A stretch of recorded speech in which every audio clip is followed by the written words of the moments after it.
There we go. There we go. Fixed it. Haha. Hey guys, how's it going? Hope you're all doing well. It's been a hot second since I last streamed. I think I last streamed back in November, so it's been about 3 months really at this point. So sorry for the lack of streams. When full-time work gets a better review, you know, there's no real you know, yeah, when you've got a full-time job, it's difficult to find the energy and the time to stream on top of that. But thankfully, even though I'm still in full-time work, I think I'm at the point where I can hopefully find the opportunity to start streaming again on the regular.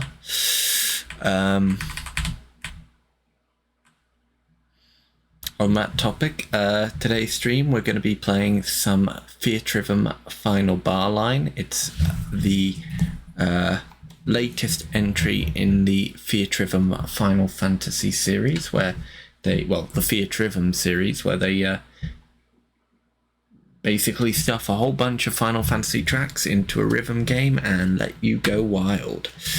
So this game is the latest, so it contains tracks from basically every Final Fantasy game except for any that are in production that haven't released yet, as well as I think Final Fantasy XIV Endwalker is also missing.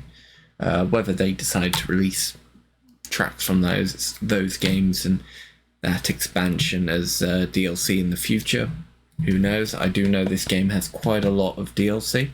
Now sadly, because I got the physical version, I don't have the deluxe edition content. I do want to mention that the deluxe edition, I kind of hate what they've done with the deluxe edition for this game, because they basically stuffed a lot of the most memorable Final Fantasy songs in the deluxe edition, so they basically wanted you to pay extra for some of the more memorable tracks. Like you got Tazanakand, Zero from Final Fantasy Type 0, Y from Final Fantasy VII Crisis Core.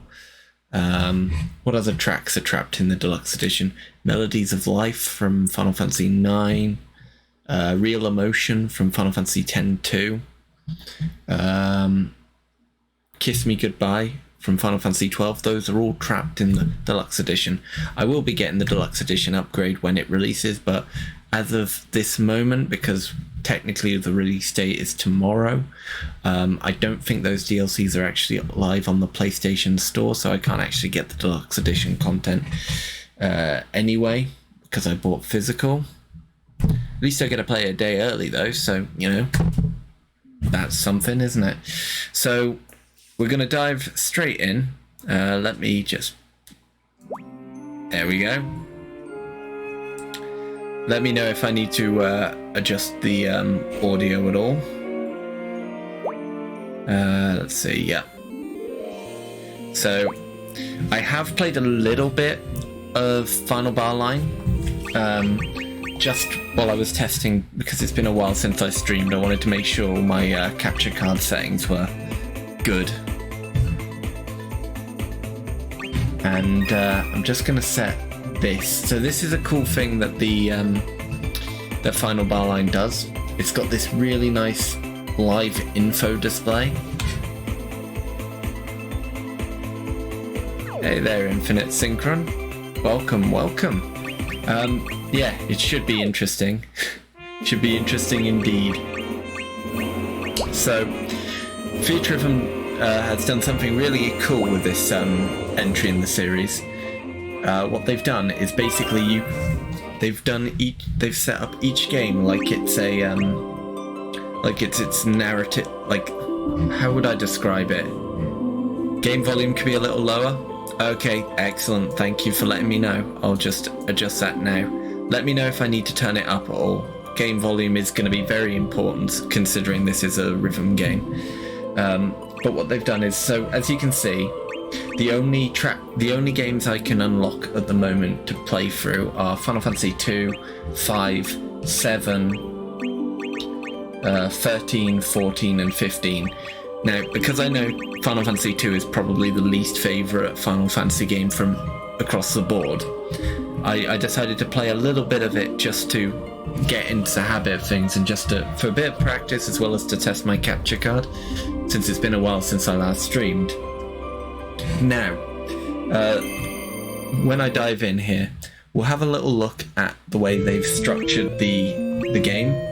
So you can see you sort of play each track in order of when they appear in the game. So first one, Battle Theme 1.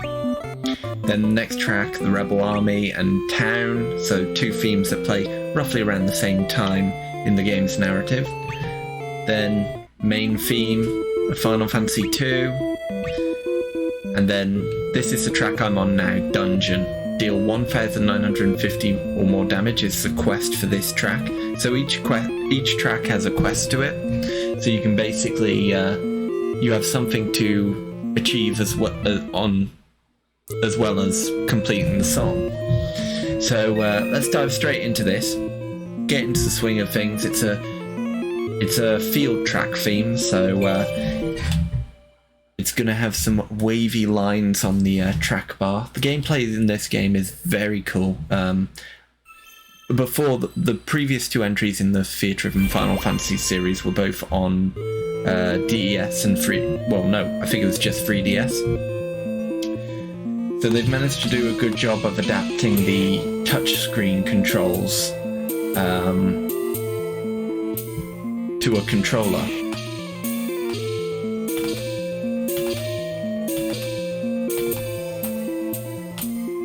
So I'm playing on expert difficulty, which isn't the hardest difficulty, but it's still fairly challenging. Like, it's a good middle of the road just to get your bearings. It's not quite as, humiliatingly easy as basic difficulty, but it still isn't, incredibly difficult. Because I have seen some of the harder difficulties in videos and footage like that, and honestly they scare me, some of the beat mapping. Again, let me know if I need to adjust any of the game volume. But yeah, you can kind of see what that thing I adjusted in the menu, the live info or whatever, that's what you see around the game window, the borders on the right and the bottom. It's a really cool way of just like seeing a bit more information about the game as you're playing it.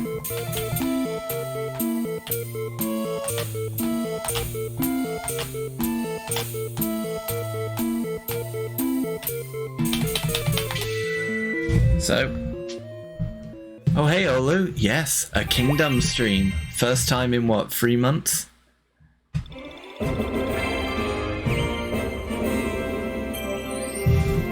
And the good thing is, we managed to complete that song quite well as well. SS, not perfect, but considering we're still early on, sorry about that, just had to flip my, I decided to, what I wanted to do was so I'm playing Final Fantasy 2's tracks first. I wanted to kind of do them in order, so Final Fantasy 1, 2, 3, 4, 5, 6, 7, 8, etc. But the problem is, when you start the game, you only have access to 2 onwards.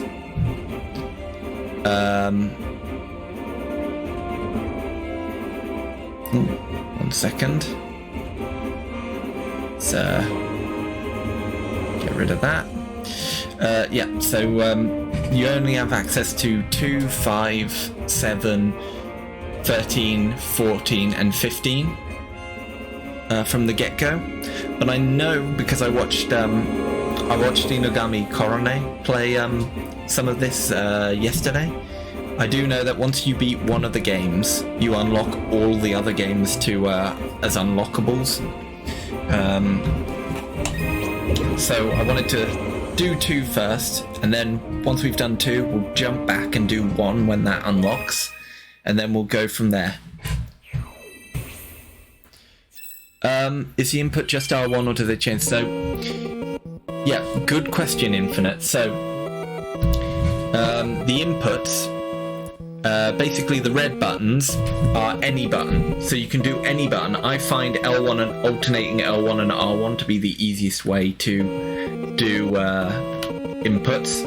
especially because the arrow ones require analog stick presses. So if you use L1 and R1, it's a lot easier to get at the stick prompts when they appear. Whereas if you use the face buttons, you're using your thumbs for the face buttons, but then you've got to quickly move your thumbs over to the stick. So here you keep them on, you know. So you can use any control scheme that you want, but L1, R1 is my preferred method of doing input.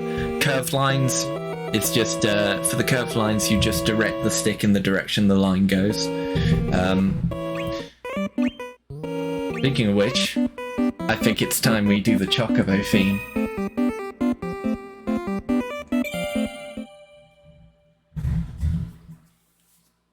Can I get a que in the chat?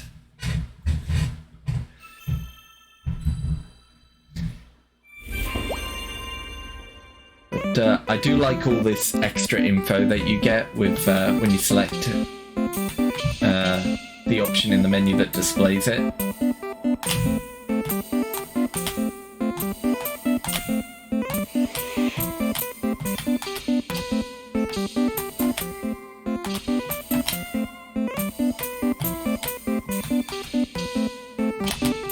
Damn it.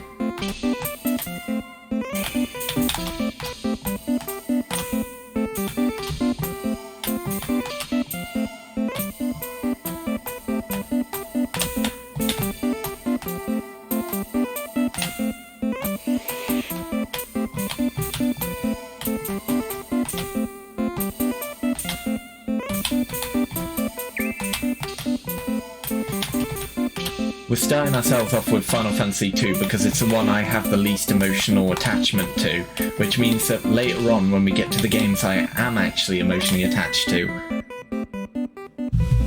I'll be a complete mess.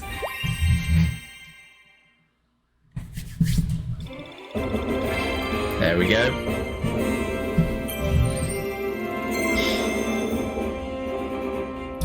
Yeah, because I think Chocobos were introduced in Final Fantasy II, hence why the Chocobo theme is here. I do know that some of the other Chocobo...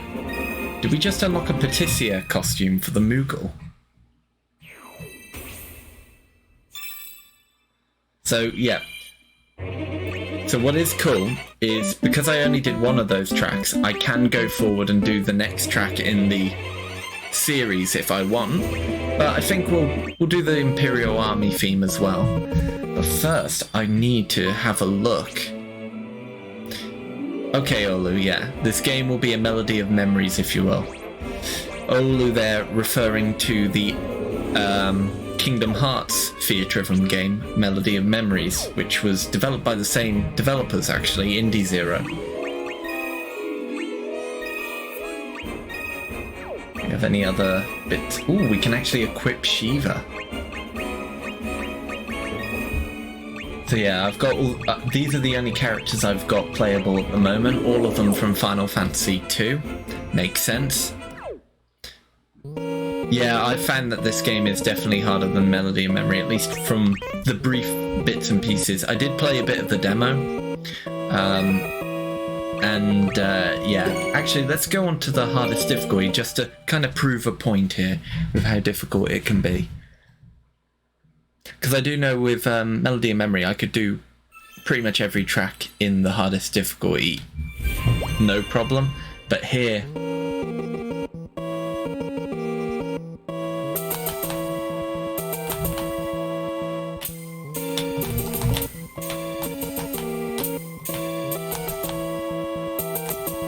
Okay, this isn't too bad.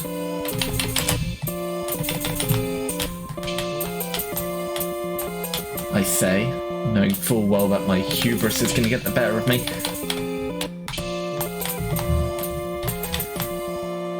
Getting into the habit of alternating the...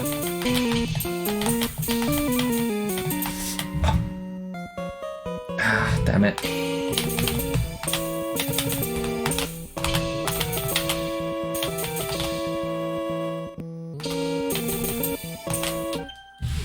One second.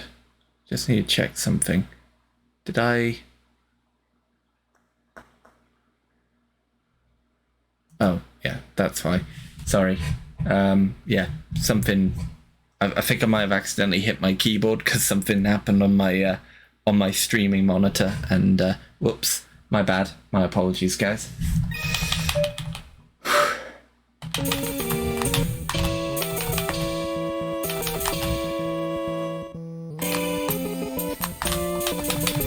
There is one cool thing I do actually need to note when make a note of when once we get out of this song.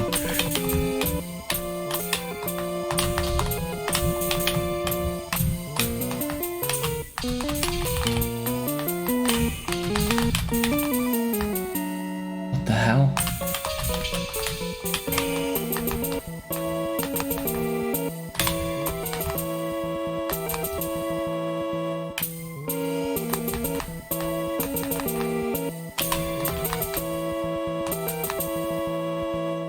I'm very close to actually losing this, actually.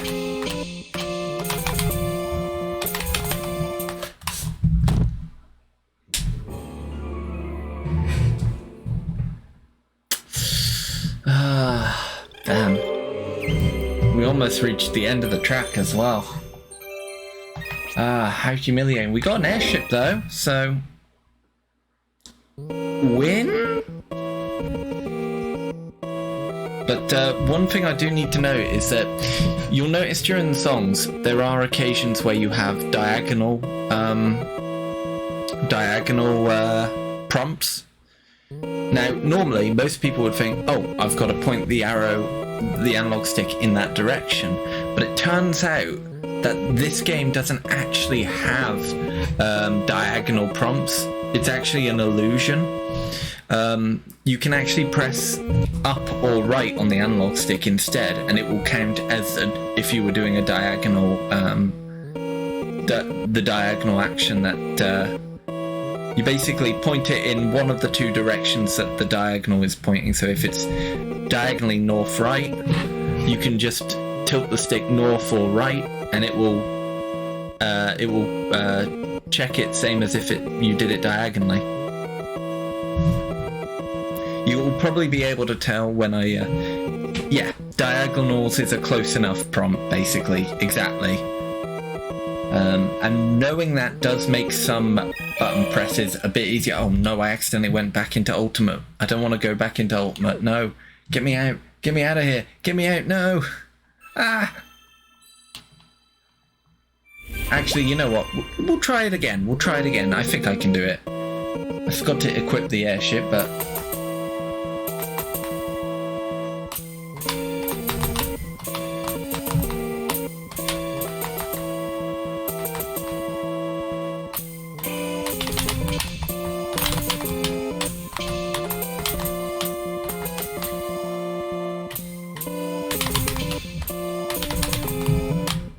damn it.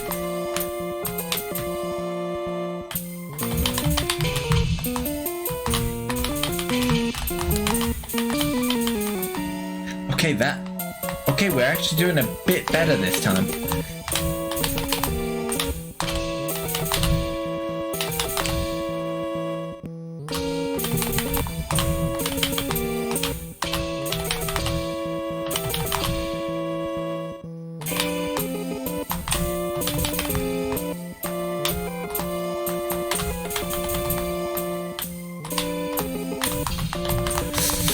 Ah, damn it, I fumbled there. Fumbled there as well.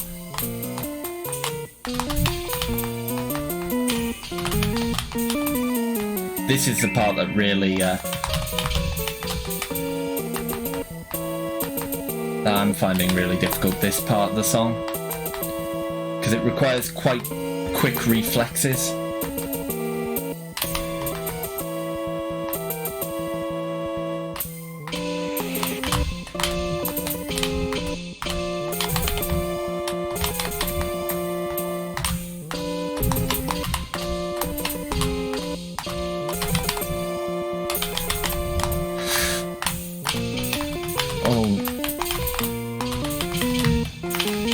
Oh god, we're gonna fumble right at the last hurdle.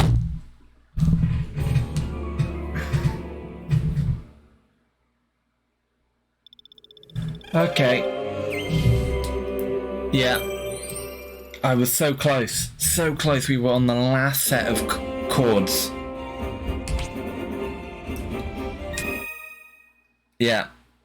I think ultimate difficulty eludes me at present. So we'll just move back onto expert, I think, for now. We can lean a bit more into ultimate once we're a bit more accustomed to the game's controls. Yes, that's it. That's my excuse. That's the excuse I'm going with.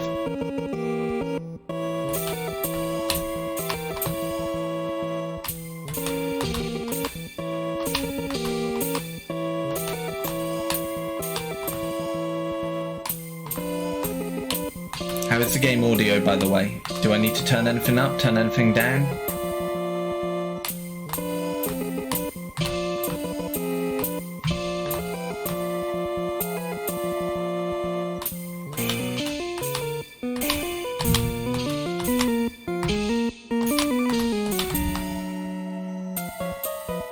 Excellent, thanks, Olu.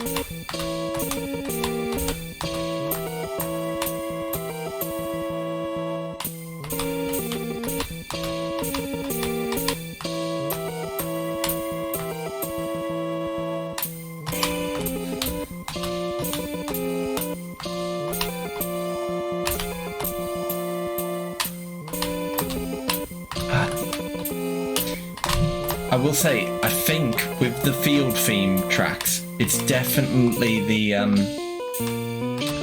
those wavy lines that are getting the better of me. Because the problem with the wavy lines is that you have to let go at the end, unless there's an arrow at the end of the note. But also, you've got to guide the cursor, and it can be a bit. When you're trying to do everything really quickly, it can be a bit confusing at times, and my brain's having quite a hard time processing it.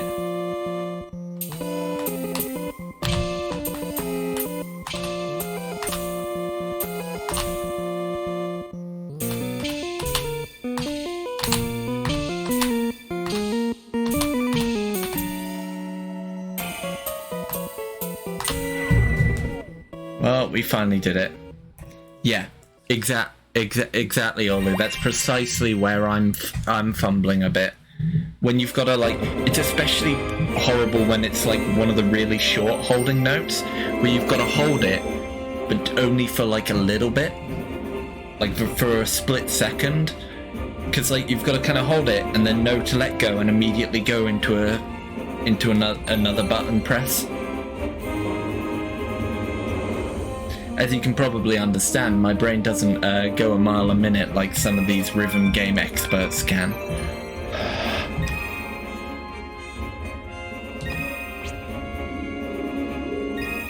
But we've done another song, which means a bit more progression.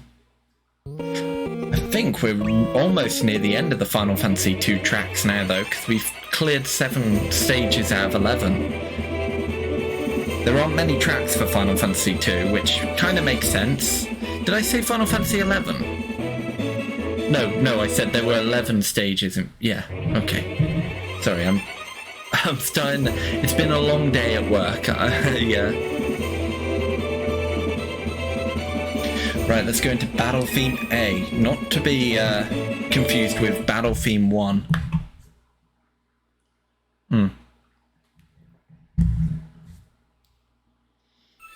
So I think we've got 4 more tracks with Final Fantasy II, and then we can start exploring some of the more interesting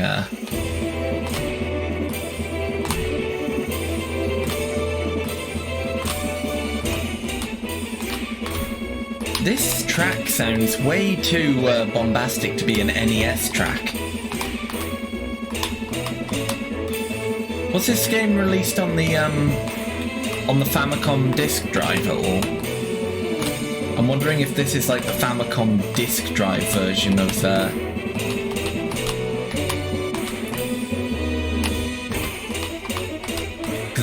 for those of you who don't know, the Japanese NES, the Famicom, actually had a peripheral for it called the Famicom disk drive that let you put in floppy disk versions of NES games.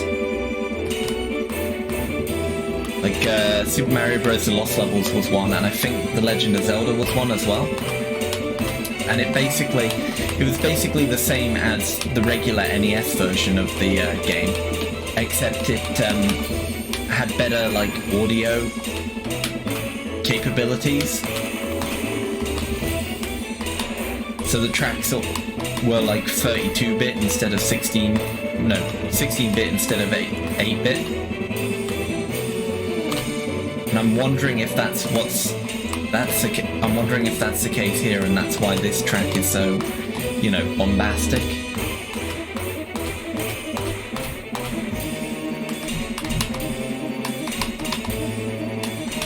Because this doesn't sound like an NES chipset in terms of sound.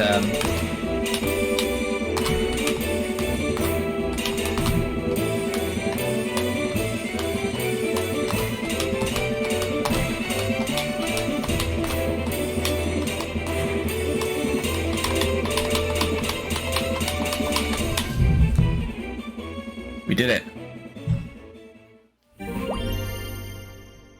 It was on the WonderSwan color. Maybe that's the version that's here then.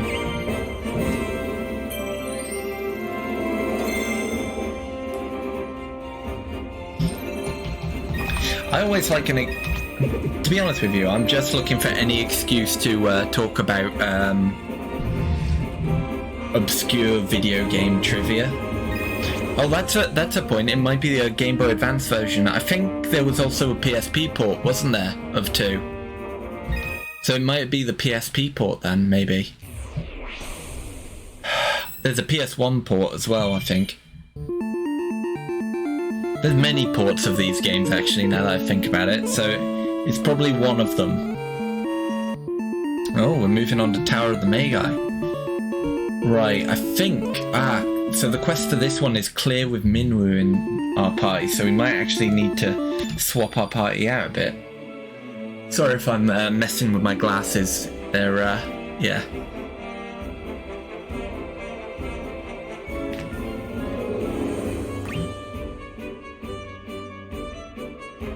There we go, that should do. Need to be able to see the, right, let's get Minwoo in. Oh, and let's get the airship in while we're at it, eh?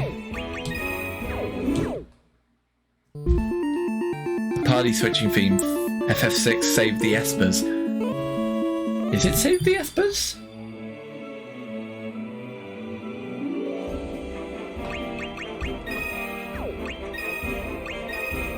Oh yeah, we should probably actually, while we're here, let's equip some of these skills. I should know this. I played through Final Fantasy VI. In fact, it's one of my favourite Final Fantasy games. I guess it's one of those things where, like, some of the tracks just don't... Like, I can identify so many other tracks, but for some reason, some of them just don't, you know... Oh god, we have a supreme difficulty for this one. Yeah, no, I'm having a hard enough time on expert. I think we'll relax on that for now, eh?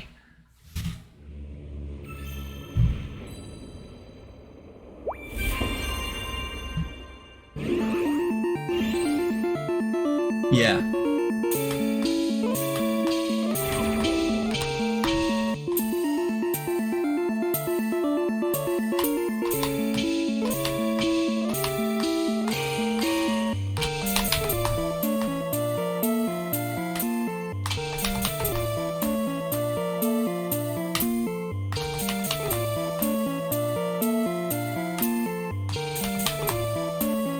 Actually, I think I probably could have done this track on Ultimate, to be fair.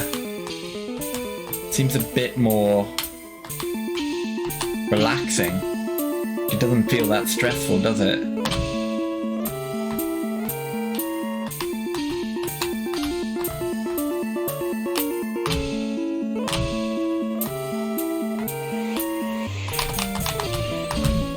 And of course, as soon as I say that, they throw something suddenly at me. There we go. We nailed that one though.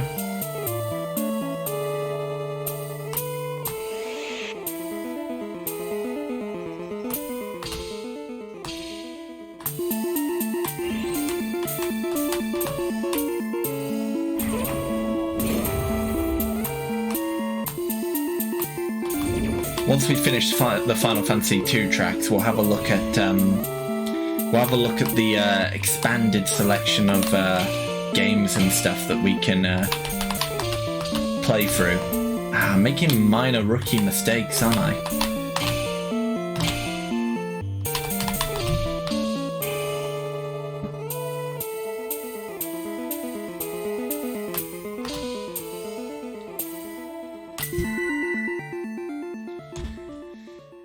Yeah, they've got a lot of spin-offs. I do know that some of the tracks from Strangers of Paradise is in here, which I'm very excited to dive into because I really enjoyed Strangers of Paradise.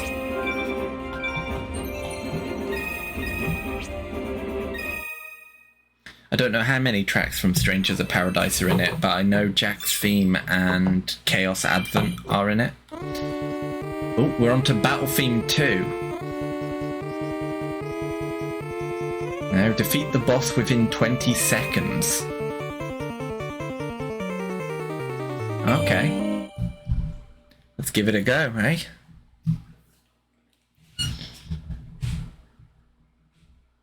I wonder if this is like the final boss theme.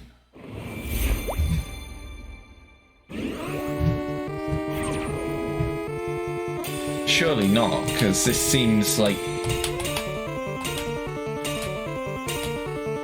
doesn't feel like a final boss theme.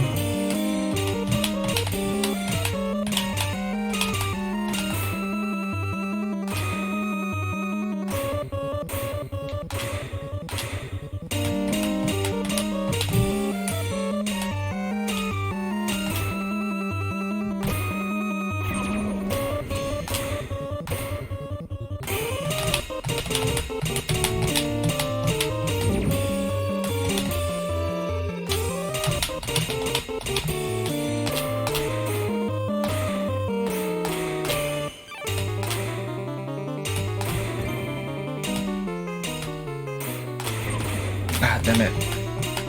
I got confused there. I thought it was up, down, but it was up, down, up.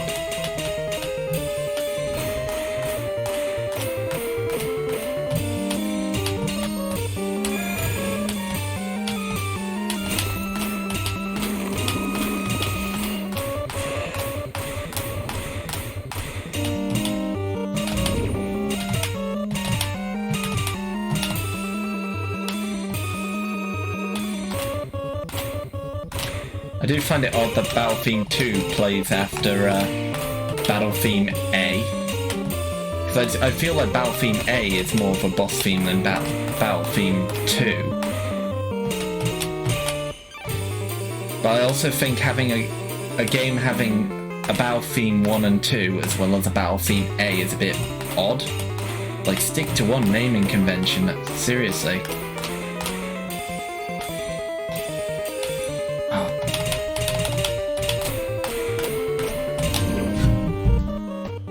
There we go.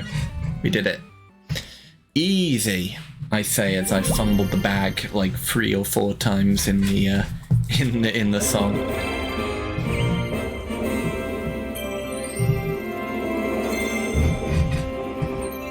There we go. Yeah, we didn't do the objective, but I assume that's because the boss didn't even show up. I guess that's one we're gonna have to go back to. Maybe when our party is a bit higher leveled. Yeah, you can see. I think. Yeah, look, Emperor. I think it's Emperor Mateus, isn't it, in Final Fantasy II? And I think his final boss form are there as well. Oh, and then here we go, finale. So yeah, that must have been the final boss theme.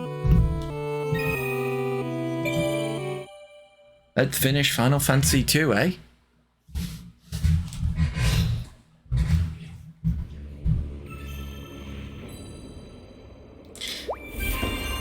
Finish with a perfect chain.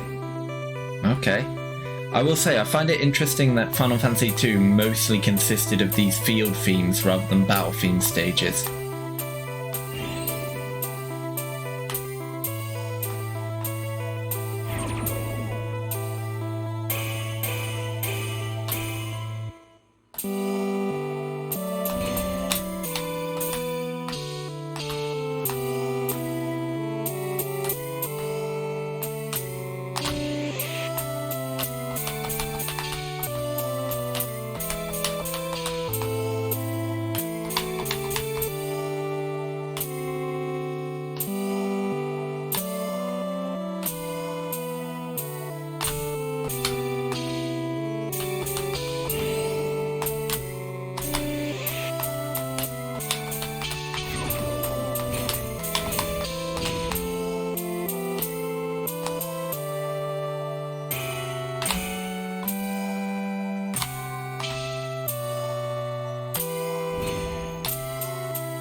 Damn it, I got a bad... Damn it, I shouldn't have... I was so close to getting a perfect as well. Oh well. We'll have to come back to that at a later date.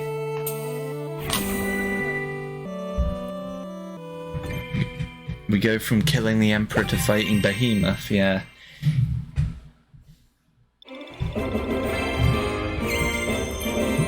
There we go. Finale, you unlocked a new song. Mog's Amulet. Your Rhythmia has exceeded to Theatrhythm 7. Isn't Rhythmia like a condition you can have? Or is that arrhythmia?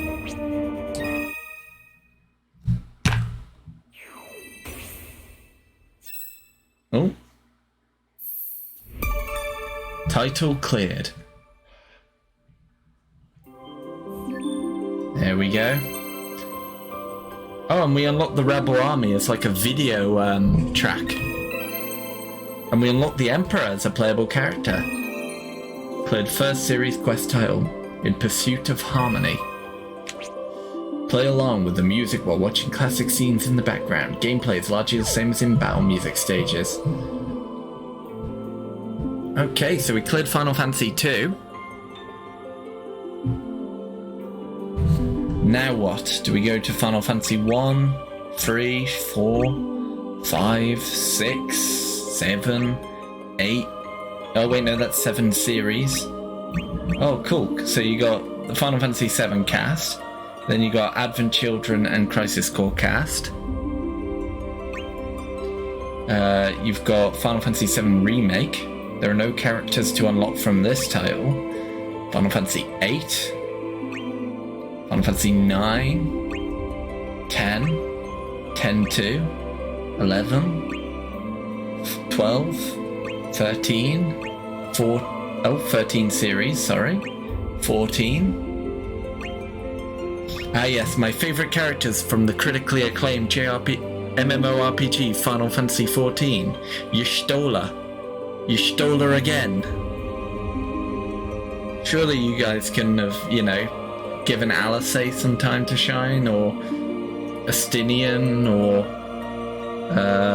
Urianger.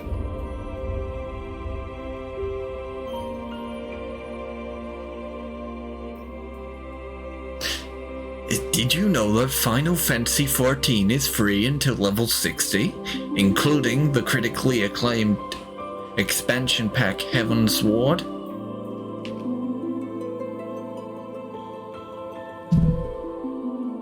Well, now you can. So we've also got Final Fantasy 15. Oh good, we've got Final Fantasy Mystic Quest. Tactics, Crystal Chronicles, Dissidia, Type 0, Theatrhythm Final Fantasy series, which is locked until we clear 6 more titles, Record Keeper, Morbius Final Fantasy series, and Chocobo's Dungeon. Right, what should we go with? Like, I'm thinking Final Fantasy 1, but then also I kind of want to get to some of the More interesting titles. Okay, where's Ariana Grande? She'll be in the No, she'd be in the Brave Exvius stuff. Potentially.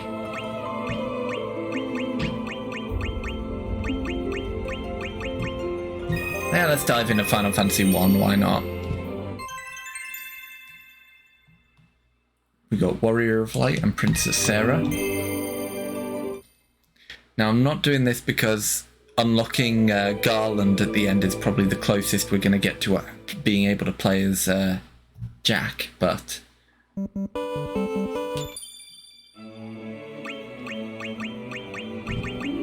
Bye-bye, Firion.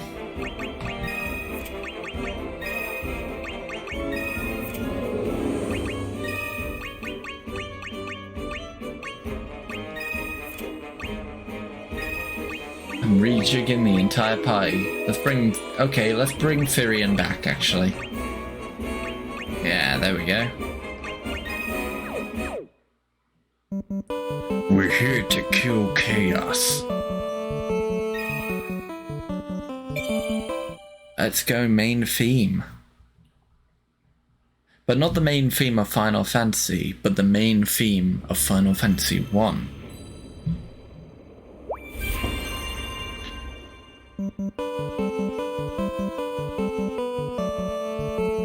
I'm sorry, what did it say? What did it say the quest was? Defeat 2 of what?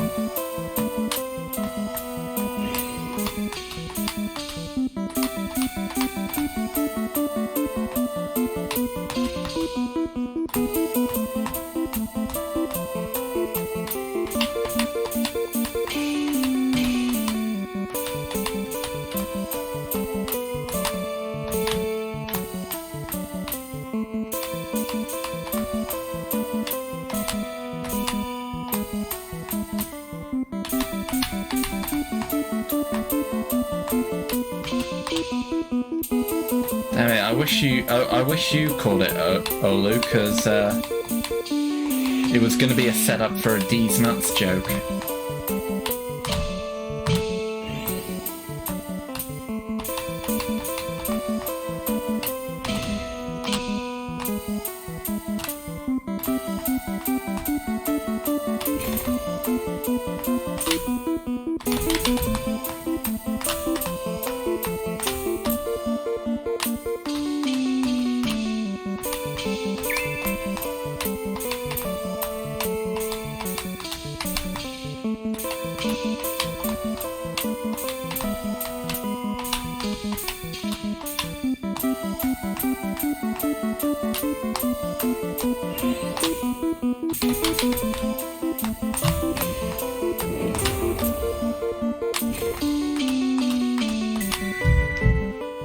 Perfect chain. Sorry, what did you say, Olu? The layout that you see. Which layout?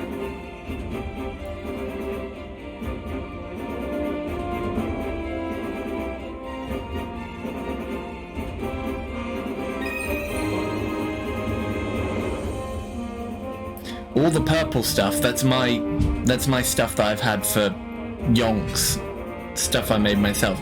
But everything in game that you see, so yeah, button inputs, that's all in game. It's something you can enable in the options menu. Yeah. Yeah, I thought that's what you meant. Yeah. You can enable it in the options menu. I'll show you where you can do it in a second. So yeah, that's where I was setting up for the D's Nuts joke, by the way, because I had to defeat 2 or more goblins. Goblin D's Nuts. Yeah, got him. Castle Cornelia and Battle. Yep. So I'll just quickly show you Olu where it is. So you go to the cog here, you go to live info, and then you just select live info display on. You can also see the streaming rules. I believe the streaming rules are basically just put that copyright that you see in the bottom right of my screen into your onto the have that on screen at all times. basically.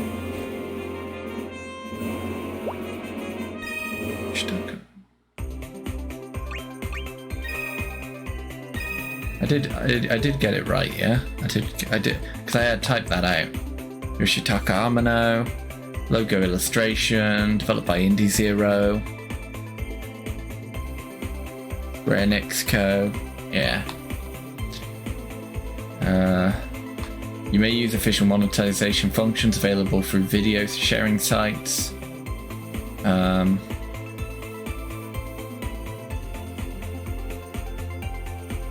Yep, so posting or streaming of just like game content without any do not live stream, post videos, or post anything that from areas of the game where it's designated that recording is not permitted. Do not modify the materials, etc, etc. Yeah, might be worth checking those options out, Olu, if you do plan on streaming this game. Just because it's nice to have the rules and regulations laid out, eh?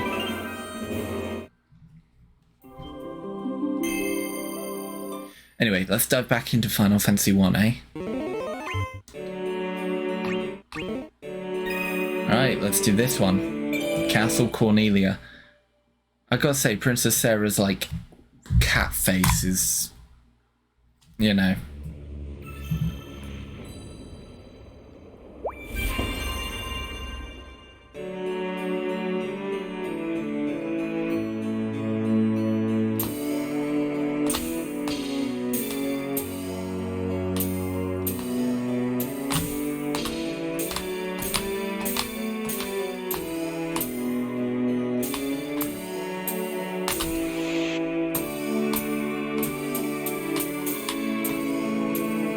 I want to know why they decided to use the character design style from Kingdom Hearts Mobile in Theatrhythm for Theatrhythm, because like I think that's where the this like character art style first originated, isn't it? Kingdom Hearts Mobile, like the really weird like mobile app that predicted the actual Kingdom Hearts mobile games. Someone must have taken a look at Kingdom Hearts Mobile and thought, you know what?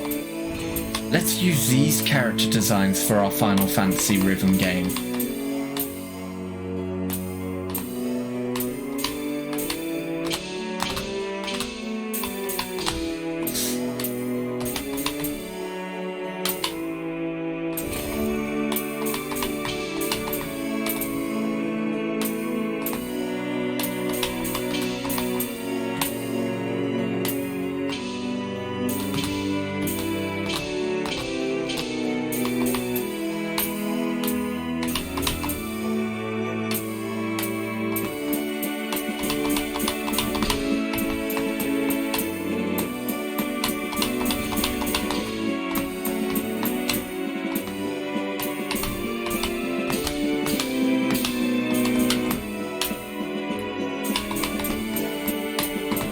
Oh yeah, Olu, I don't think I've told you yet, but I'm getting the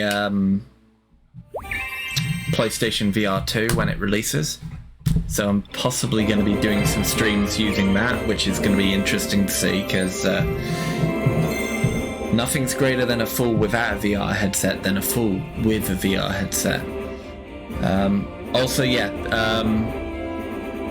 that this character art style was used in the dress-up mode in Recoded, but Kingdom Hearts Mobile predated that. You can watch me get jump scared. I didn't know.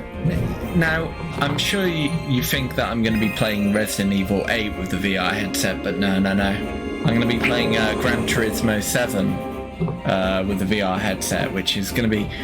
I'm probably going to get jump scared in that, actually, now that I think about it, because nothing's worse than a car crash when you in VR, you know? Well, I suppose an actual car crash is worse, but, you know, in the comfort of my own room. It's going to be like that, those, like, video memes that you sometimes see online of people with, like, VR headsets on with, like, proper steering wheel, and they've and they like crash in the VR game and they like completely freak out. Right, now let's do the battle theme, and then we get onto the main theme of Final Fantasy, which is my jam.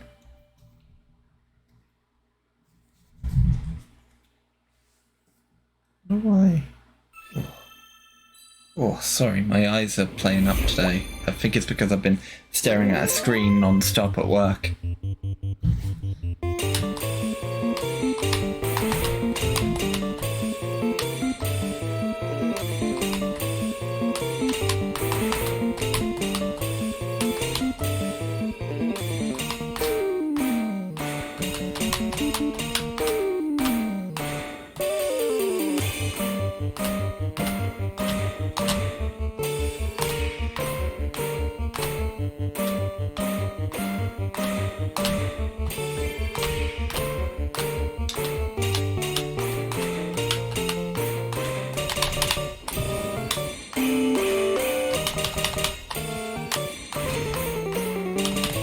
I will say something that I am finding quite interesting is that after the next song, we'll be 4 tracks into the 10-track Final Fantasy 1 playlist, and we'll still only be on like the opening like half an hour of the game.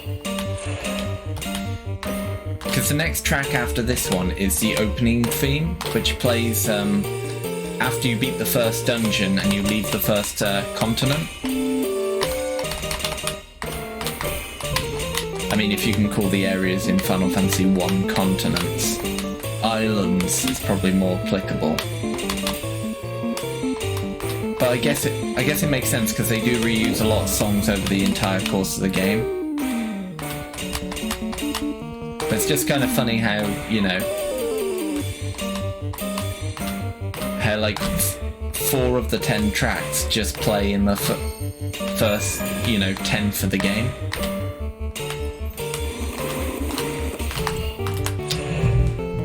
I stumbled on those last notes. I made a big mistake. Oh well, we still cleared, and that's the main thing, isn't it?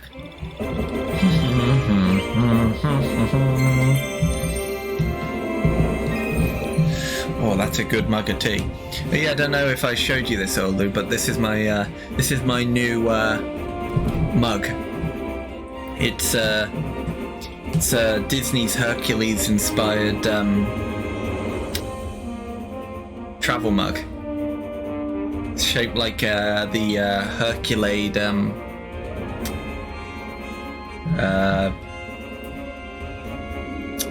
I was gonna say pickups. They're collectibles in the PS1 Hercules game.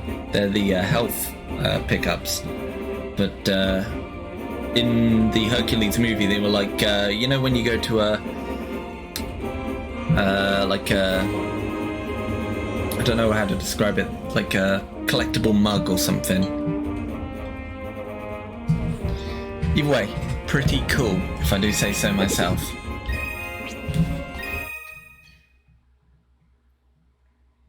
And the most important thing is it holds a lot of tea, so... Oh, yes! Da da da da da da da da.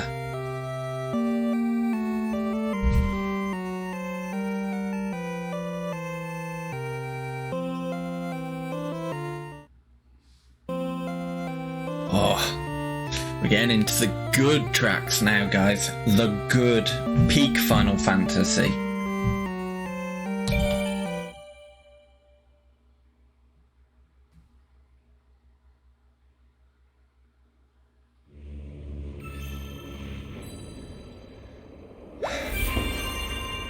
Come, I shall give my all.